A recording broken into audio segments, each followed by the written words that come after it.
Welcome to the Sailing and Cruising the East Coast of the United States podcast. I'm Bela Musits. This episode is part of a series I recorded with Mike Maloff during our sailing trip up the East Coast. We were relocating his Hunter 44 deck salon from Brunswick, Georgia to Burlington, Vermont. Please note that the video version of this podcast primarily features photographs and short video clips I captured along our journey. The audio was recorded on the boat, typically in the evenings at anchor or in a marina, although we did record a few segments while underway. Join Mike and me as we explore the United States East Coast aboard his Hunter 44 deck salon. I hope you enjoy this podcast. Hello, and welcome to Sailing and Cruising the East Coast of the United States. I'm Bela Musits.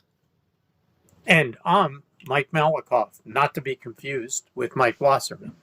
Yes, Mike and I are together on his boat, and we are in the process of moving it from Brunswick, Georgia, all the way up to Burlington, Vermont.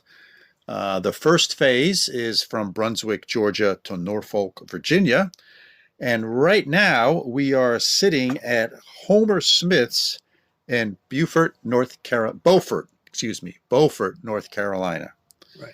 And we want to talk about one subject today, and that is traveling the ICW and bridges. And when most people think about bridges, everyone talks about the height of the bridges. They're 65 feet on most days, and some days, if the wind is blowing a certain way, they might only be 64 feet, and you have to know how high your mast is, can you go under the bridges, etc. And that's very important. You can find out a lot of information about that stuff. However, the bridges that I think are oftentimes more challenging are the drawbridges, because some of them open on the hour, some of them open on the half hour, some of them open on the hour and the half hour, some of them open on demand, and some of them open on a published schedule that I can't even understand. And Mike actually has an example that he can read. And you forgot some open on the quarter hour. Oh, there you go. So all flavors for everybody, but they're not all the same. So that makes it challenging. So as Bela just said, just to give you an idea of what you deal with these bridges, I'll be quick, but anybody have any questions about this, please do not call us, because we will not be able to explain. But here is what you see. You can tap on a bridge with the software that we use that will give you the basics of the bridge. It gives you a phone number. You can call bridges. It tells you what channel they are on as far as the VHF channel, and then it gives you the restrictions. And here is an example of a bridge. And some of it's straightforward. It says the draw shall open on signal for commercial vessels at all times and on signal for pleasure vessels, except between 7 a.m. and 7 p.m. The draw need only open on the hour, except that from 7 a.m. to 9 a.m. on the second Saturday of July of every year from 7 a.m. to 11 a.m., on the third and fourth Saturday of September of every year, and from 7 a.m. to 10:30 a.m. on the last Saturday of October. And I could go on reading, and if any of you understand this, please let us know, because you're a better person than we are. So it turns out that it can be very confusing in terms of figuring out. And you say, well, what's the difference? Why is that important? Well, as Bela knows, and I know because we did that a bit today, we also did it a couple of times over the past 2 days.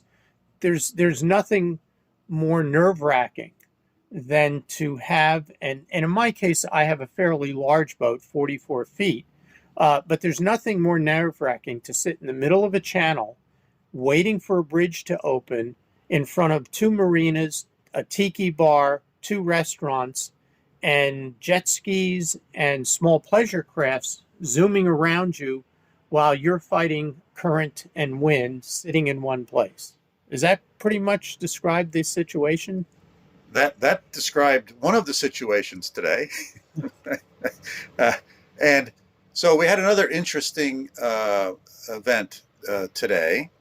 So last night we spent the evening anchored in Mile Hammock Bay, which is in North Topsail, North Carolina, I believe.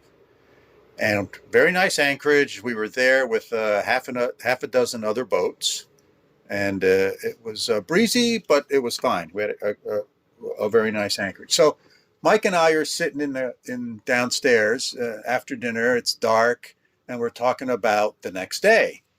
And we're trying to figure. And there's a bridge like a mile away from the anchorage, a drawbridge that we have to get through.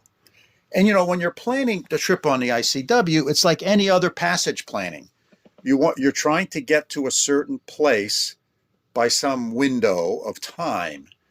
And because oftentimes there's no other places for you to stop along the way. So you have to sort of get from point A to point B, and it's a certain distance. And so you got to travel. And if you have to wait for a drawbridge for 45 minutes on one place and 45 minutes in another place, all of a sudden your whole schedule. And can I interject? Where it really plays an important role is in moving. Not only are you trying to time things, obviously you want to travel during the day. So you're traveling, you want to leave at a certain time, get somewhere at a certain time. But what can affect that are the tides and the currents that go with it. So, in many cases, especially on the intercoastal, there are areas that are shallow. And you try to time things so that you're reaching those areas on a higher tide. And there's nothing worse than planning all of that and then missing that timing because you're stuck at a bridge. And the same with a current. You want to get places a lot of times at slack tide so that there's no current pushing you either past the marina or away from the marina. Docking a boat can be challenging, and when the tide's going one direction, the wind blowing the other. So you try to calculate all of this, and you do spend a lot of time. And then the next thing you know is you just wasted 2 or 3 hours because of bridges that either don't open correctly or they changed their time. And that's what happened to us this morning. Yeah. As you were saying that, Mike, it got me thinking about how I've done this trip on before, and this portion that we're doing, I did on the outside last time. And there's not a lot of planning on the outside. You sort of figure out what time you want to get your destination. You sort of say, okay, 5 knots average speed. What time do I have to leave where I'm located to get there on the outside? And there's no bridges to worry about. There's really not a lot of tide or currents to worry about for the most part. It's pretty simple. But going on the ICW is really, from that passage planning perspective, is a lot more complicated because, as you mentioned, not only are there bridges, high and low bridges, you got to worry about the height.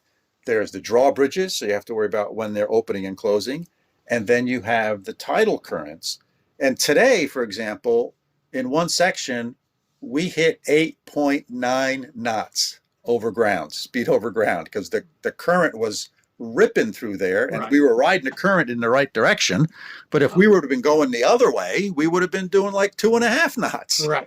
And you forgot one other thing that you have to plan, which is very unusual, and I believe you got a good picture of it, is that where we were anchored was actually part of a military installation called Camp Lejeune.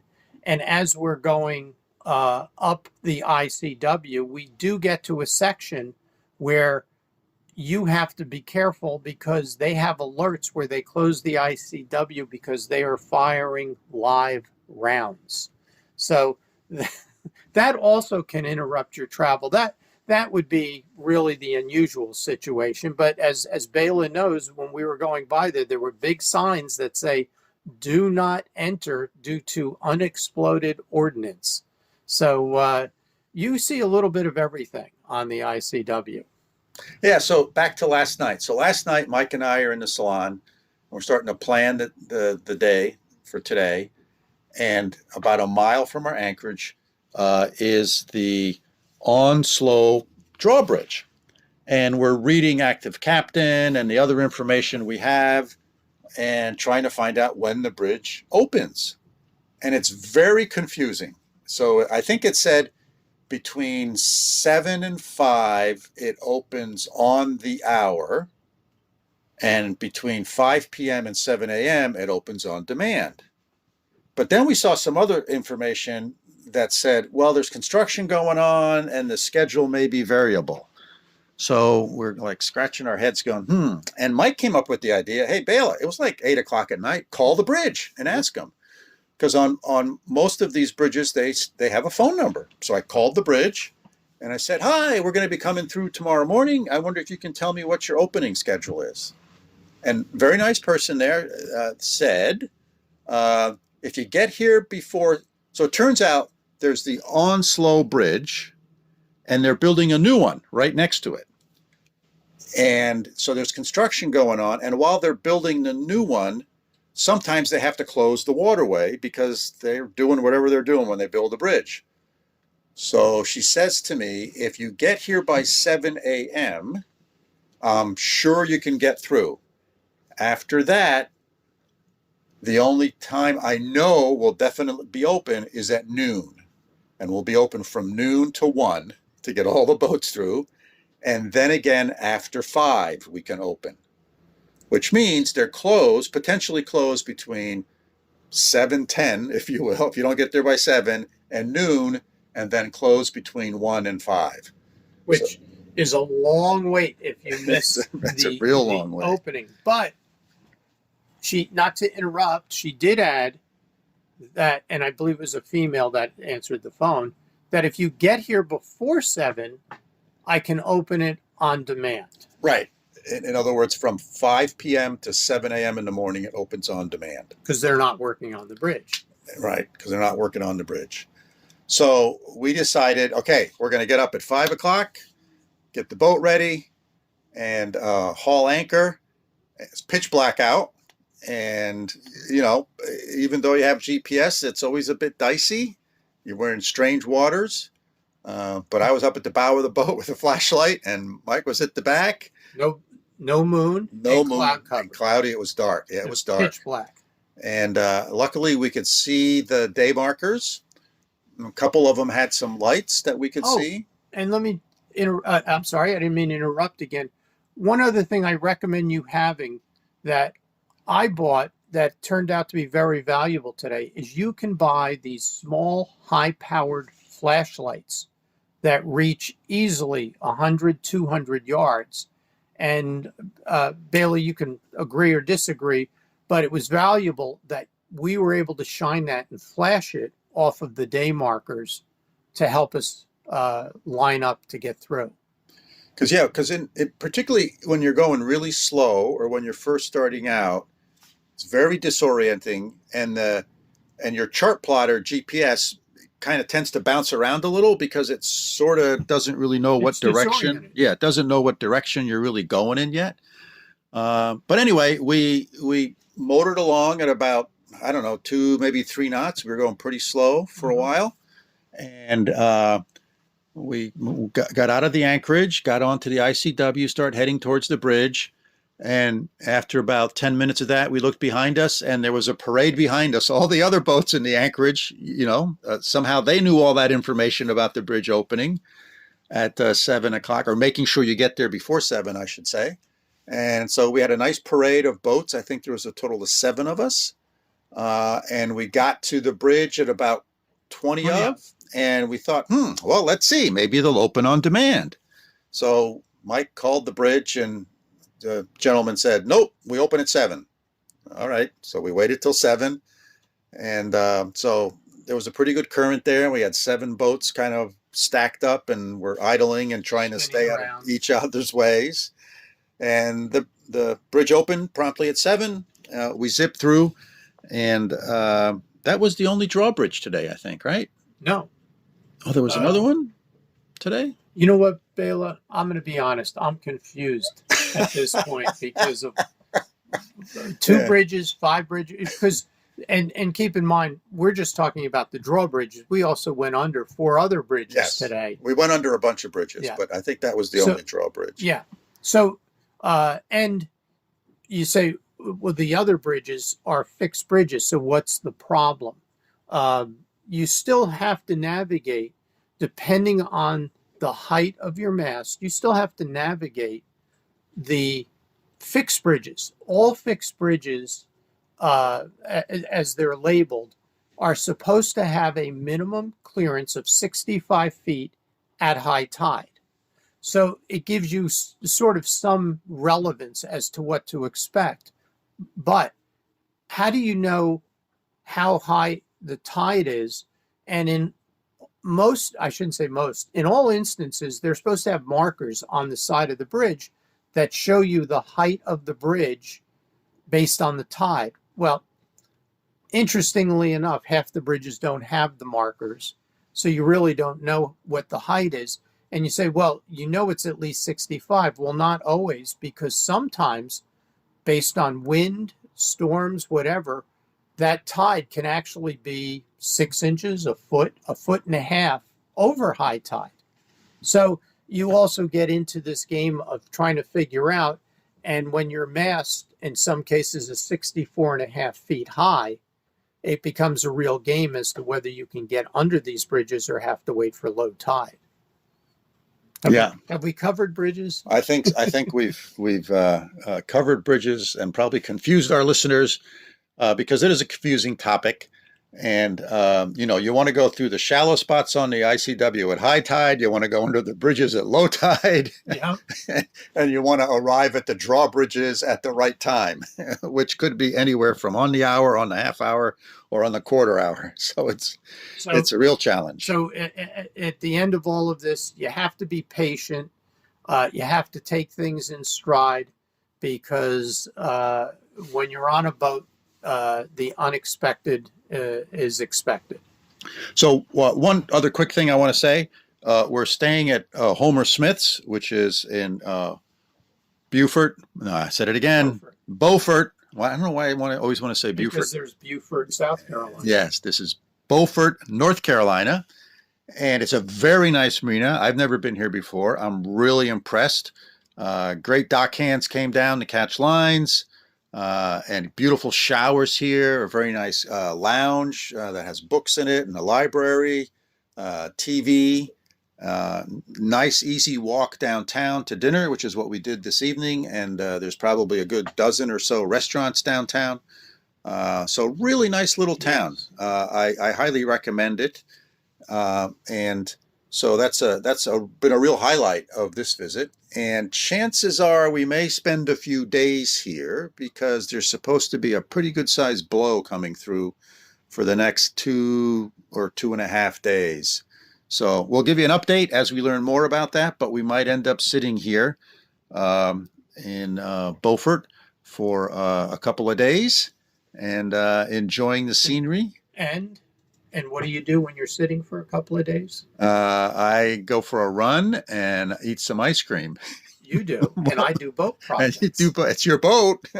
So we have a couple things to do, I guess. There's some always some minor things to take care of, and so when you aren't moving and you think you're on vacation, no, you're doing boat projects. So there's always something new on a boat to take care of. So thanks for listening to this episode of Sailing and Cruising the East Coast podcast. And it's our little special series we're doing here on the trip that Mike and I are making from Brunswick, Georgia, all the way up to Burlington, Vermont. Take care and safe sailing out there for you, and watch out for those bridges. Hope you enjoyed this episode. And as always, if you have any questions or suggestions, please feel free to contact us at sailingtheeast, that's all one word, @gmail.com. That's sailingtheeast @gmail.com. Thanks for listening.